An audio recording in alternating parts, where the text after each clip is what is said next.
Assalamualaikum warahmatullahi wabarakatuh.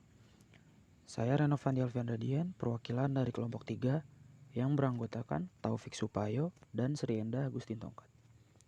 Di sini saya akan mempresentasikan hasil diskusi kelompok kami tentang materi Pancasila Dasar Filsafat Negara.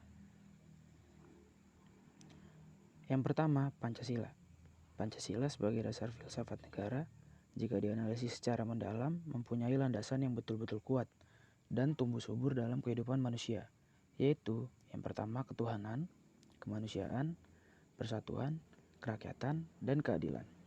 Kelima konsep ini disebut juga inti mutlak atau unsur dasar Pancasila.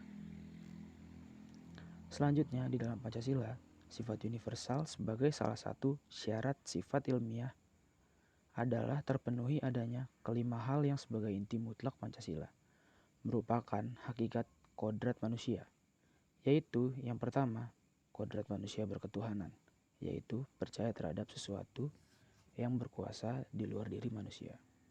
Yang kedua, kodrat manusia berkemanusiaan, yaitu cinta sesama manusia.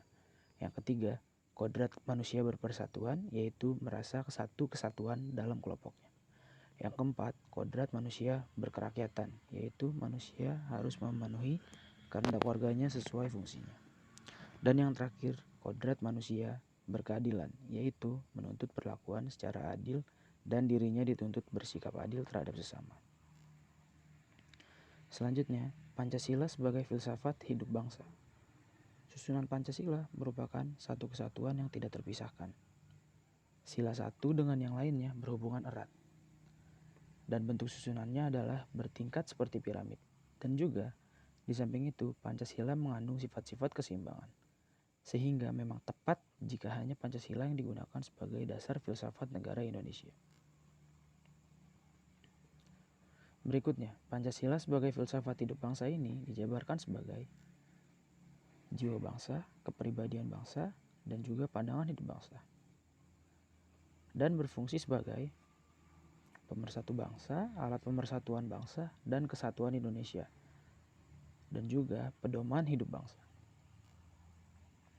Untuk pertama kalinya, pembukaan sebagai rancangan dirumuskan pada tanggal 22 Juni tahun 1945 oleh Panitia 9 yang terkenal dengan nama Piagam Jakarta atau Jakarta Charter. Namun Pancasila lebih dahulu diusulkan sebagai dasar filsafat negara Indonesia merdeka. Pengetahuan umum tentang sebab musabab atau kausal menurut Aristoteles, seorang ahli pikir Yunani tahun 384 sampai 322 sebelum Masehi, membedakan atas 4 macam sebab, yaitu kausa materialis, kausa finalis, kausa formalis, dan kausa efisien.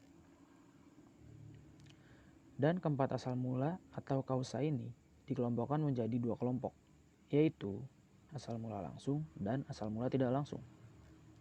Asal mula langsung yaitu berkaitan dengan proses sejarah terbentuknya negara kesatuan Republik Indonesia, yaitu kausa finalis, kausa formalis, dan kausa efisien.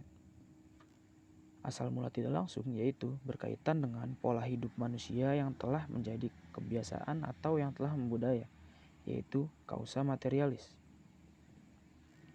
Selanjutnya, sebagai asal mula Pancasila berupa bahan atau kausa materialis, Pancasila dicari inti-inti kesamaannya dan yang terjadi langsung di dalam kehidupan manusia ada 3, yaitu persoalan hidup menghadapi diri sendiri, persoalan hidup menghadapi sesama manusia, dan persoalan hidup mengenai Tuhan. Dan ada juga fungsi dari masing-masing sila Pancasila adalah sebagai berikut. Sila 1 yaitu moral negara, sila 2 juga moral negara, sila 3 dasar negara, sila keempat sistem negara, dan sila kelima yaitu tujuan negara. Jadi berikut ini bentuk susunan hierarkis piramidal Pancasila. Ialah kesatuan bertingkat yang tiap sila di muka sila lainnya merupakan basis atau pokok pangkalnya. Jadi di sila pertama menjelaskan bahwa pada sila pertama itu akan meliputi dan menjamin isi sila 2, 3, 4, dan 5. Begitu pula sila-sila berikutnya.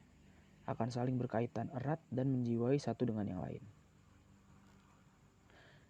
Sekian presentasi dari kelompok kami. Apabila ada kesalahan atau kekurangan, mohon maaf. Assalamualaikum warahmatullahi wabarakatuh.